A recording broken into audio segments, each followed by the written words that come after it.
Boa noite, irmãos.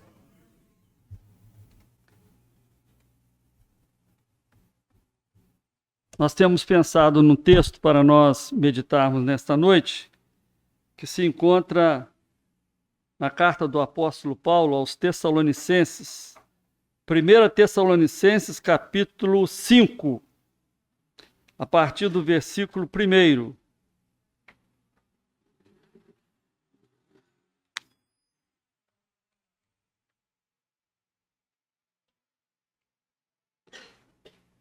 Mas, irmãos, acerca dos tempos e das estações, não necessitais de que se vos escreva.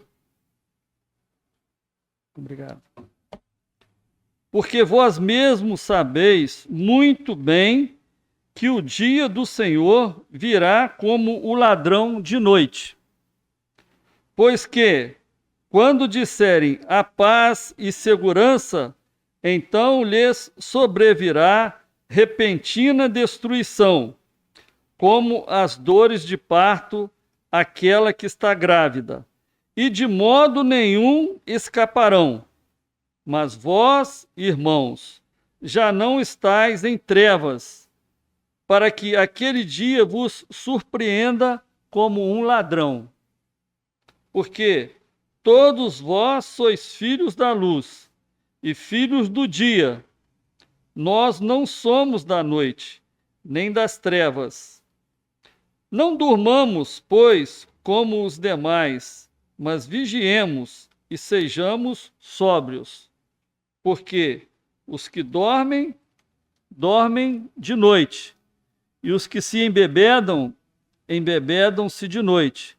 Mas nós, que somos do dia, sejamos sóbrios, vestindo-nos da couraça da fé e da caridade, e tendo por capacete a esperança da salvação. Porque Deus não nos destinou para a ira, mas para a aquisição da salvação por nosso Senhor Jesus Cristo, que morreu por nós, para que quer vigiemos, quer durmamos, vivamos juntamente com ele. Pelo que exortai-vos uns aos outros e edificai-vos uns aos outros, como também o fazeis. Que o Senhor Deus abençoe a leitura da sua santa palavra. Vamos orar. Senhor nosso Deus e bendito Pai, nós te louvamos pelo teu grande amor para conosco, pela misericórdia que o Senhor teve de nós, ao enviar o nosso Senhor e Salvador Jesus Cristo para realizar ali na cruz do Calvário a nossa reconciliação contigo. E agora, Senhor, quando nós temos esta responsabilidade de ministrar a tua santa palavra, nós queremos suplicar a direção do teu Santo Espírito para que a palavra do Senhor possa falar aos nossos corações nesta noite, edificando a tua igreja e trazendo salvação para que, se porventura houver alguém em nosso meio que ainda não decidiu a sua vida ao lado do Senhor Jesus Cristo, que esta noite possa ser uma noite aceitável. Oramos agradecidos no nome santo e poderoso do nosso Salvador, o Senhor Jesus Cristo. Amém. Prezados irmãos, nós temos pensado nesse texto, com o apóstolo Paulo se dirigindo à igreja dos Tessalonicenses, essa igreja que ficava na Mesopotâmia, e essa igreja ela estava tendo algumas dúvidas com relação àqueles crentes que morreram antes da volta do Senhor Jesus. Foi necessário que o apóstolo Paulo trouxesse esse ensino para eles. E esse ensino nós vemos que está no capítulo 4 também. Dizemo-vos, pois, isso pela palavra do Senhor, que nós, os que ficarmos vivos para a vinda do Senhor, não precederemos os que dormem. Porque o mesmo Senhor descerá do céu com um alarido, e com a voz de arcanjo, e com a trombeta de Deus, e os que morreram em Cristo ressuscitarão primeiro. Então, nós temos, irmãos, esta viva esperança em nossos corações. Se a morte nos chamar, ou se o Senhor Jesus Cristo vier nos buscar, nós estaremos com o Senhor eternamente. Não importa a nossa situação, o importante é a nossa fé. O importante é a nossa viva esperança que nós temos no Senhor Jesus Cristo. E nós sabemos que a palavra do Senhor, ela nos fala de várias maneiras com relação à volta do Senhor Jesus Cristo. Havia aquelas dúvidas, mas o apóstolo Paulo, ele esclareceu as suas dúvidas. Por quê? Ninguém melhor do que o apóstolo Paulo para falar sobre arrebatamento da igreja, porque ele foi arrebatado. Se nós lermos aqui em 1 Coríntios, capítulo 12, diz assim, versículo 1: em verdade que não convém gloriar-me, mas passarei as visões e revelações do Senhor. Conheço um homem em Cristo que há 14 anos, se no corpo, não sei, se fora do corpo, não sei. Deus o sabe, foi arrebatado até ao terceiro céu. E sei que o tal homem, se no corpo, se fora do corpo, não sei, Deus o sabe, foi arrebatado ao paraíso e ouviu palavras inefáveis de que ao homem não é lícito falar. De um assim me gloriarei eu, mas de mim mesmo não me gloriarei, senão nas minhas fraquezas. Porque se quiser gloriar-me, não serei nécio, porque direi a verdade. Mas deixo isso, para que ninguém cuide de mim mais do que em mim vê ou de mim ouve. E para que me não exaltasse pelas excelências das revelações, foi-me dado um espinho na carne, a saber, um mensageiro de Satanás, para me esbofetear, a fim de não me exaltar, acerca do qual 3 vezes orei ao Senhor para que se desviasse de mim. E disse-me, a minha graça te basta, porque o meu poder se aperfeiçoa na fraqueza. De boa vontade, pois, me gloriarei nas minhas fraquezas, para que em mim habite o poder de Cristo. Então nós vemos que o apóstolo Paulo, ele foi arrebatado até o terceiro céu. Ele viu coisas inefáveis que o homem não era digno de ver.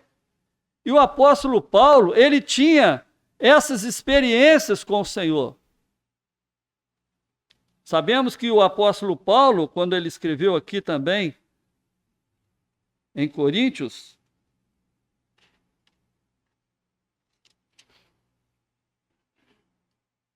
Primeira Coríntios,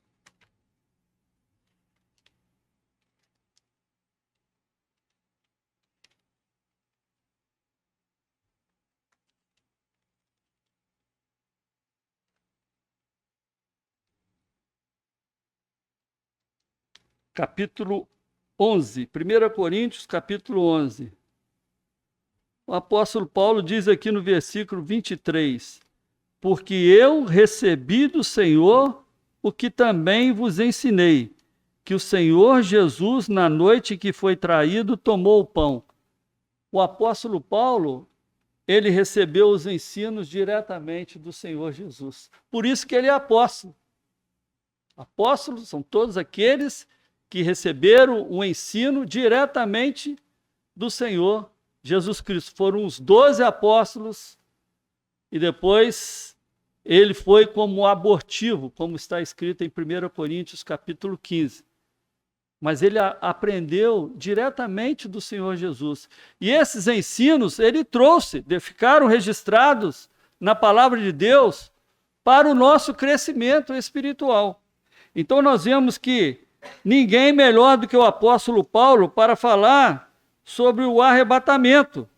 Então nós vemos que a igreja estava em dúvida a respeito daqueles que morreriam antes do arrebatamento. E o próprio apóstolo Paulo diz aqui também, no versículo 17, depois nós, os que ficarmos vivos, seremos arrebatados juntamente com eles nas nuvens, a encontrar o Senhor nos ares, e assim estaremos sempre com o Senhor. O apóstolo Paulo aguardava a vinda de Cristo na época que ele estava vivendo. Ele se incluía aqui, e nós, os que ficarmos vivos. Ele aguardava a volta de Cristo naquela época que ele estava vivendo. E hoje essa questão, que é o cerne da mensagem nesta noite, como está a nossa esperança? Porque hoje nós vemos que muitos têm um comportamento com relação à volta do Senhor Jesus. Mas, irmãos, acerca dos tempos e das estações, não necessitais que se vos escreva. Os irmãos de Tessalonicenses já tinham esse conhecimento. O apóstolo Paulo passou um tempo com eles lá. E eles foram ensinados. Então, o apóstolo está dizendo aqui, não necessitais de que se vos escrevas, porque vós mesmos sabeis muito bem que o dia do Senhor virá como um ladrão de noite.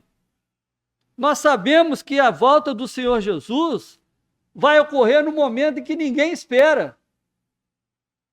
O apóstolo Paulo, ele aguardava a volta do Senhor Jesus naquela época. E nós? Como está o nosso pensamento com relação à volta do Senhor Jesus? Às vezes, tem um grupo de irmãos que estão envolvidos nesta área, estudando muito escatologia, para que aquilo que está acontecendo no mundo não venha nos pegar de surpresa. Ao mesmo tempo, tem irmãos que pensam de uma outra forma. Não, talvez o Senhor Jesus Cristo não vai voltar na minha geração, talvez o Senhor Jesus Cristo vai voltar, não sei daqui a quantos anos, então eu vou fazer planos, eu vou fazer projetos, os meus sonhos, eu quero ver os meus sonhos realizados. Qual deve ser o nosso comportamento? Eu queria fazer uma pergunta para os irmãos. Os irmãos aguardam a volta do Senhor Jesus para a nossa geração ou aguardam a volta do Senhor Jesus para mais longe?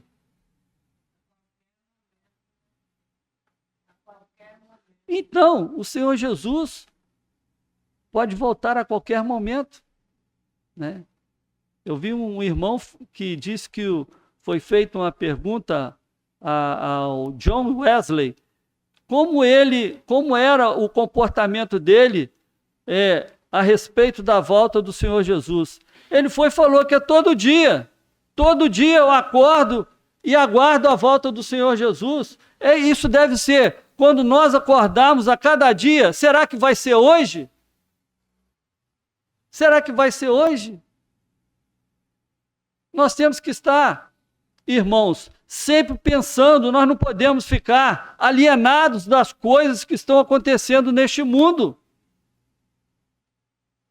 Nós estamos vendo as profecias que falam da volta do Senhor Jesus já foram cumpridas. Nós estamos vivendo aquele tempo da misericórdia de Deus, porque a palavra de Deus diz que o Senhor Deus não quer que ninguém se perca, mas que todos venham ao conhecimento da verdade. Nós estamos vivendo nesta época, irmãos. Se nós lermos aqui,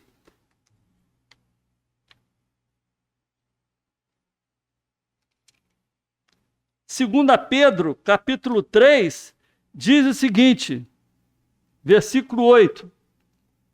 Mas, amados, não ignoreis uma coisa, que um dia para o Senhor é como 1000 anos, e 1000 anos como um dia.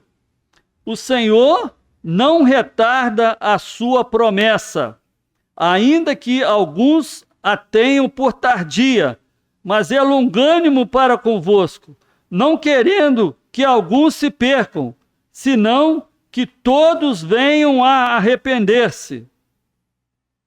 E depois diz aqui no versículo 10: mas o dia do Senhor virá como um ladrão à noite.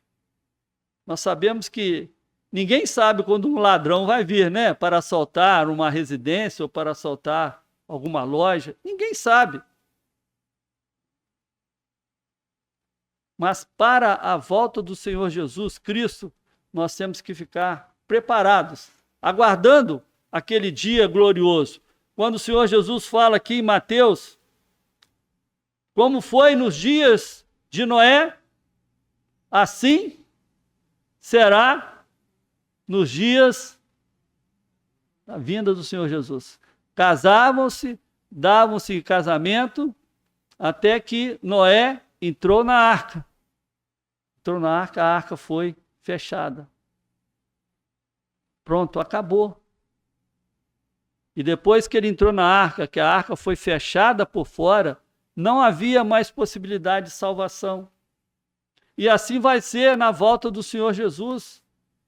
Quando nós formos arrebatados, a igreja vai desaparecer, num abrir e fechar de olhos. A igreja vai desaparecer. E aqueles que ficaram para trás, não vai ter solução. Não vai ter solução para o seu pecado. Nós sabemos que, como está escrito aqui em Mateus capítulo 24, versículo 19, diz o seguinte: mas ai das grávidas e das que amamentarem naqueles dias, falando justamente da volta do Senhor Jesus e do período da grande tribulação que vai vir sobre este mundo. Ai das grávidas. Nós sabemos que a questão da gravidez, a questão do trabalho de parto, é uma dor muito forte que a mulher sente. Eu já tive a oportunidade de trabalhar em maternidade e a gente via, quando se iniciava um trabalho de parto, as contrações. E a mulher era considerada como em trabalho de parto quando ela tinha uma contração a cada 10 minutos. E isso ia aumentando até o ponto do período expulsivo. A dor era muito forte. A gente sabe que uma das dores mais fortes é a dor do parto. Tem outras dores também no nosso organismo que são muito fortes, como a dor da cólica renal, é terrível. É uma dor muito forte. Como também a dor da sífilis terciária, também é uma dor muito forte. Então tem dores no nosso organismo que são muito fortes. E a dor de parto da mulher que está para dar à luz é uma dor muito forte. Então, irmãos, nós sabemos que este período está muito próximo. Se nós formos ler Gálatas capítulo 4, versículo 4, olha só o que está escrito. Mas vindo a plenitude dos tempos, Deus enviou o seu Filho, nascido de mulher, nascido sob a lei. Do nascimento do Senhor Jesus, veio a plenitude dos tempos. E o Senhor Jesus Cristo nasceu. E da mesma forma vai ser na volta do Senhor Jesus. Vai vindo a plenitude dos tempos, o Senhor Jesus vai vir arrebatar a sua igreja.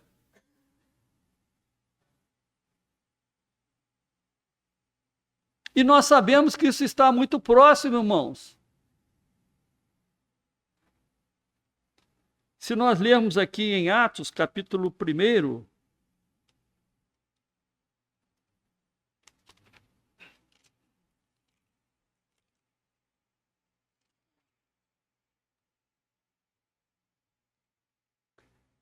no livro de Atos dos Apóstolos, olha só a comparação, a correlação com aquilo que nós estamos lendo em 1 Tessalonicenses. Atos dos Apóstolos, capítulo 7.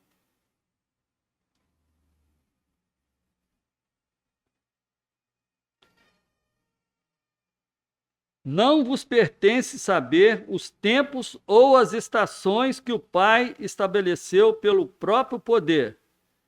Mas recebereis a virtude do Espírito Santo que há de vir sobre vós, e ser-me-eis testemunhas, tanto em Jerusalém como em toda a Judéia e Samaria, e até os confins da terra. No versículo 11 diz: varões galileus, por que estáis olhando para o céu? Esse Jesus que dentre vós foi recebido em cima no céu, ele há de vir, assim como para o céu o vistes ir. O Senhor Jesus há de vir. Nós estamos esperando? Nós estamos esperando ou nós estamos nos comportando de uma forma que nós queremos viver a nossa vida, queremos aproveitar a vida e que o Senhor Jesus venha a hora que Ele determinar. Que Ele venha a hora que Ele determinar. Porque vós mesmos sabeis muito bem que o dia do Senhor virá como ladrão de noite.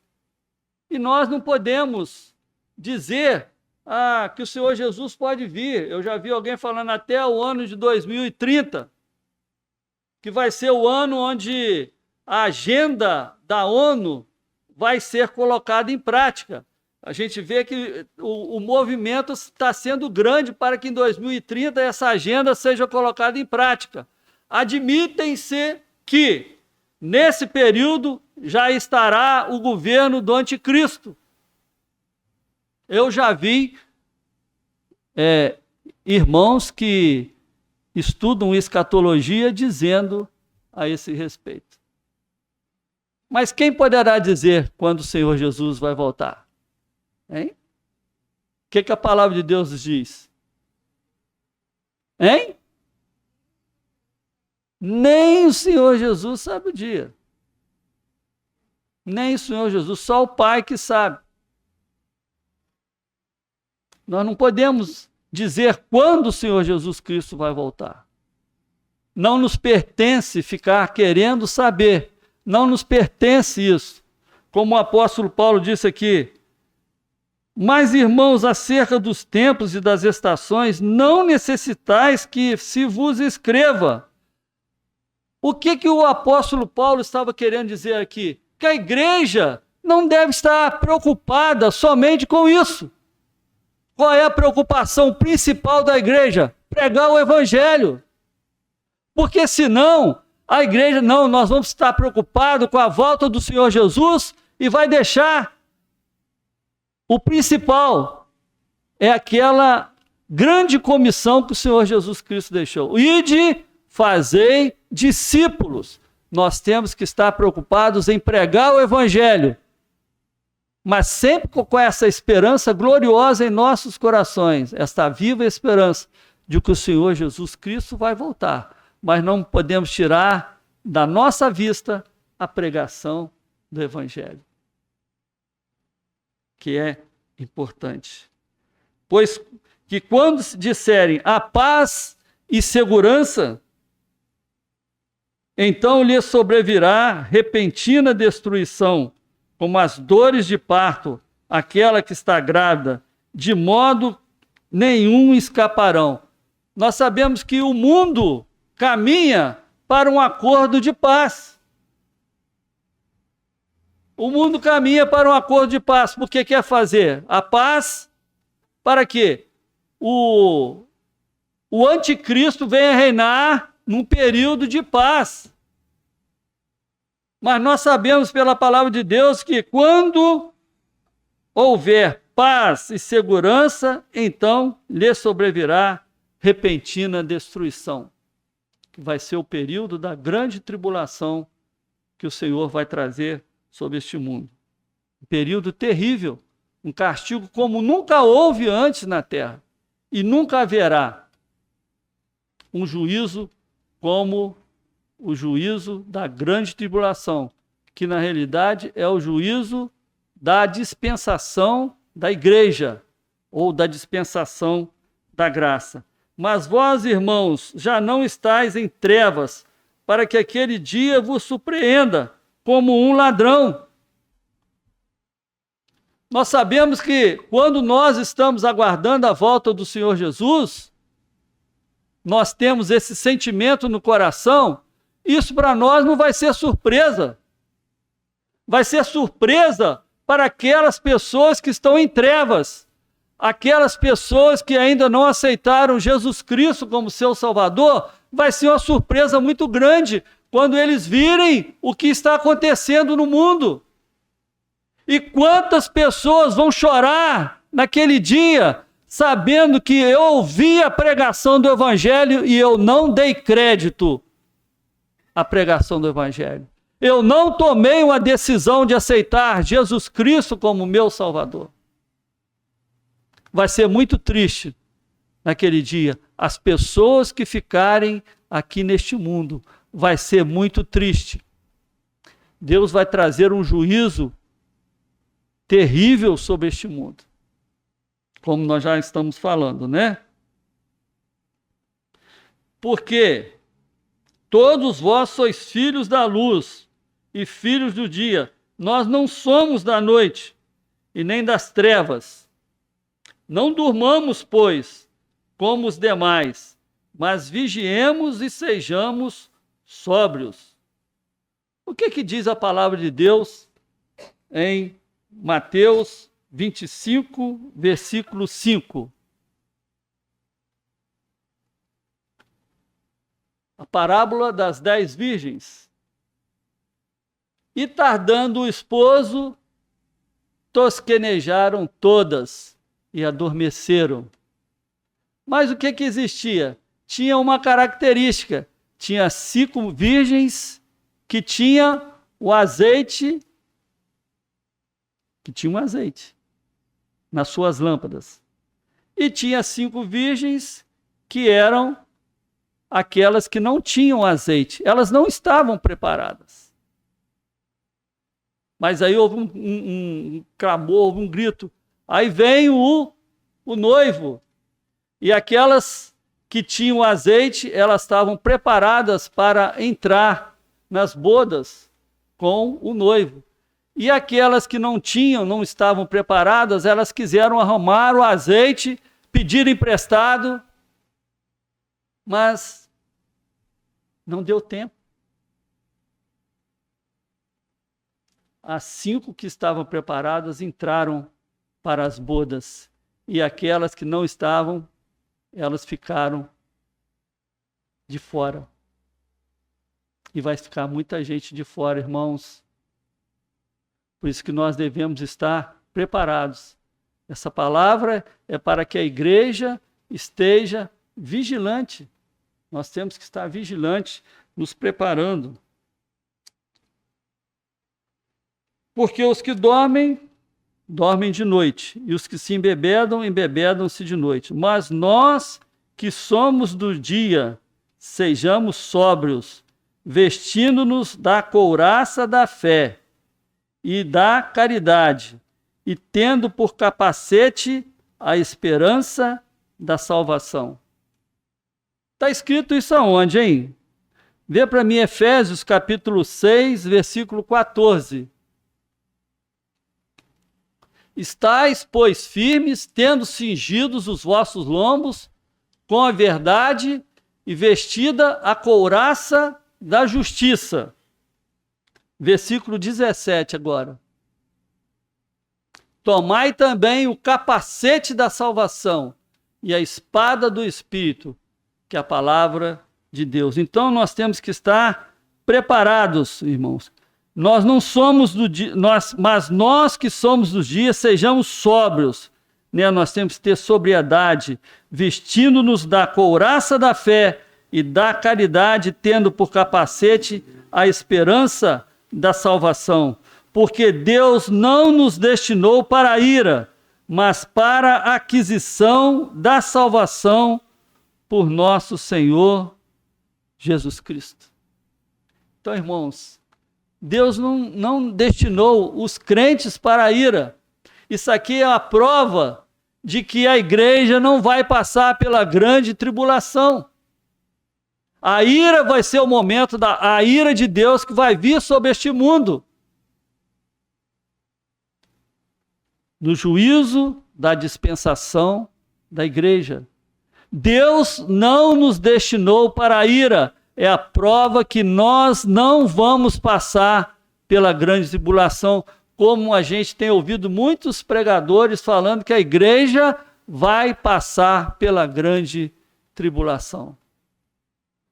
Mas nós temos a viva esperança. E se nós lermos, irmãos, em Apocalipse capítulo 3, versículo 10, por favor, aí, irmão. Como guardastes a palavra da minha paciência, também eu te guardarei da hora da tentação que há de vir sobre todo o mundo, para tentar os que habitam na terra. Esta é a nossa segurança, de que nós não vamos passar. Deus não nos destinou para a ira. Se nós lermos aqui também em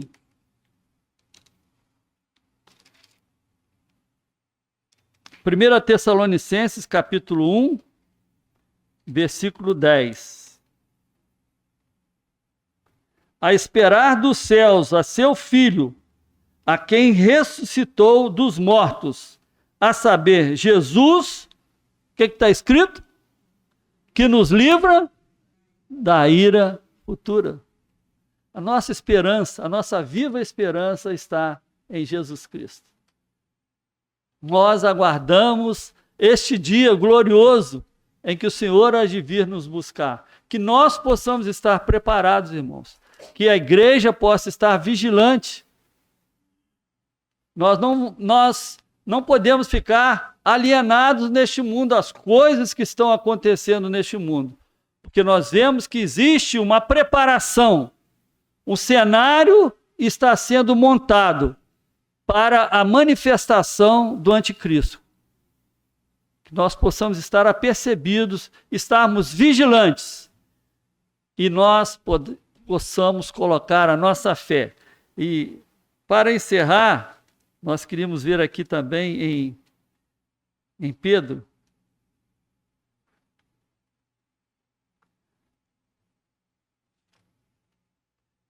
Segunda Pedro, capítulo 3, versículo 11. Havendo, pois, de perecer todas essas coisas, que pessoas vos convém ser em santo trato e piedade?